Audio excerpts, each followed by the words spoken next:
umabot na sa 2.4 na milyong Pilipino ang walang trabaho nitong Abril o katumbas ng 4.7% na unemployment rate.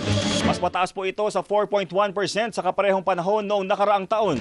Balita mula sa PSA, hatid ni Radyo Patrol, Nico Bagsig. Nico. Pinakatinamaan, Jeff, ang sektor ng transportasyon ayon kay National Statistician at PSA Undersecretary Claire Dennis Mapa. Partikular na ang mga jeepney, taxi at motorcycle taxi driver kung saan nakaapekto ang mataas na presyo ng produktong petrolyo.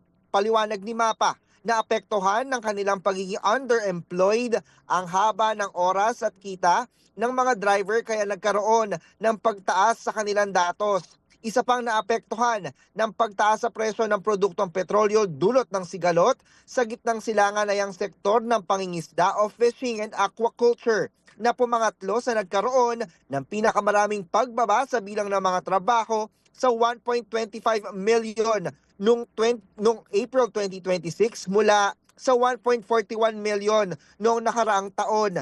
Samantala, Jeff, unemployed naman ang nasa 240,000 na mga individual na tinatawag na first-time job seekers tulad ng mga bagong graduate o unang beses na mag-a-apply ng trabaho.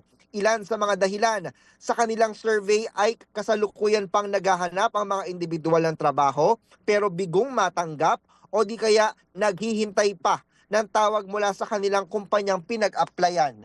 Yan ang balitang kumpirmado, sigurado. Ito ang Radyo Patrol.